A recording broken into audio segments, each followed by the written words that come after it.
আপনার বাসার ফ্যানের বিয়ারিং আপনি নিজেই চেঞ্জ করতে পারবেন। আপনি যদি হালকা একটু ইলেকট্রিক্যাল ধারণা থাকে সেক্ষেত্রে কিন্তু মিস্ত্রির কাছে না গিয়ে আপনিই কিন্তু ফ্যানটা খুলে এই বিয়ারিংটা চেঞ্জ করতে পারবেন। তো চলুন কিভাবে বিয়ারিং চেঞ্জ করতে হয় তার সম্পূর্ণ প্রসেসটা আপনাদের দেখাবো। এই ভিডিওতে দেখানো সিস্টেম অনুযায়ী আপনারা বিয়ারিং চেঞ্জ করলে অনেক সুন্দরভাবে আপনারা বিয়ারিং চেঞ্জ করা শিখতে পারবেন। চালিয়ে দাও।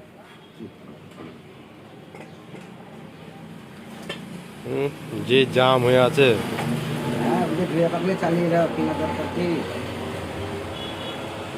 কেরোসিন দিয়ে ওয়াশ করতে হবে, কেরোসিন দিয়ে ওয়াশ করে দিয়ে দিতে হবে, যে কদিন চলবে চলবে।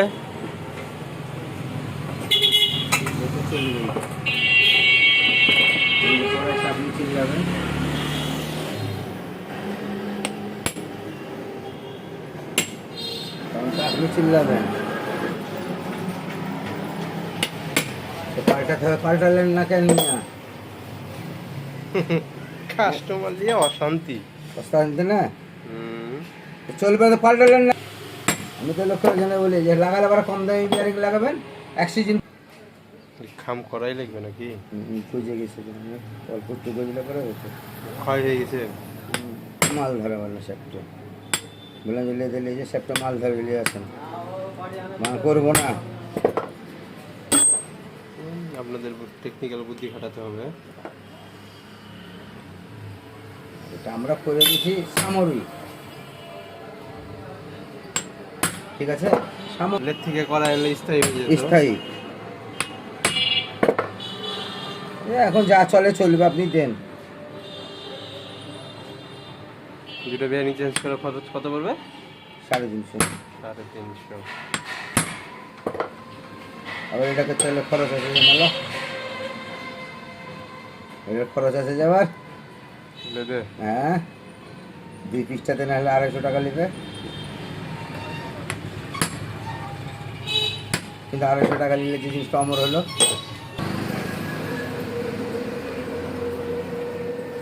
বিক্রি হয়ে যায় তখন, যান আপনি যান, যা করে এলিয়েছেন, যেখান থেকে পারবেন করে এলিয়েছেন, ঠিকানাও দেবো না, যা স্টুডিয়ামে যেখানে ভালো লাগে সেখানে ফিরেন গা নাকি?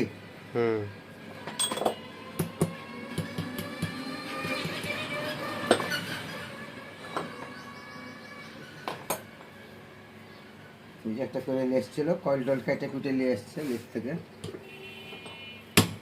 দিয়েছিলাম। আমি বলেছিলাম ওয়েল্ডিং করলে কাদা মাখিয়ে নিতে বলছেন,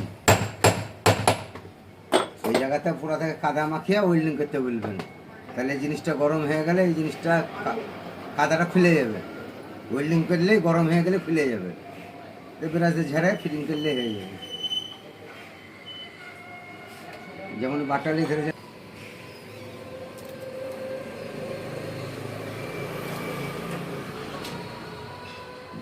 আমাদের কাছে মরছে।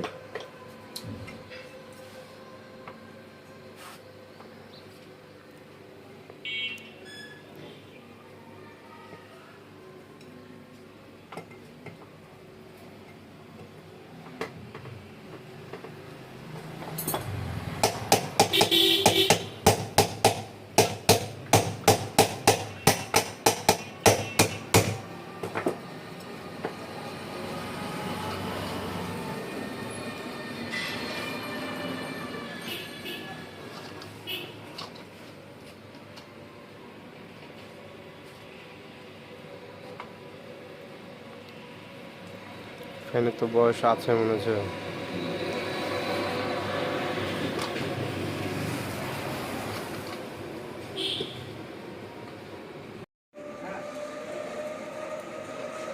দেড় কেজি মাছের দাম দিচ্ছে 300 টাকা, ঘোরা গেছি মাছ।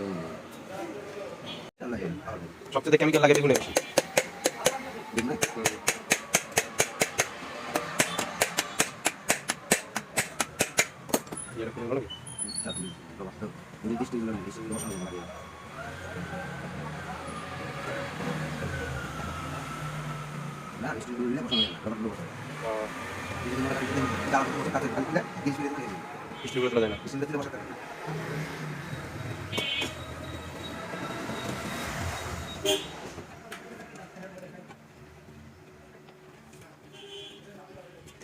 এখানে তো লাগবে না কাটা।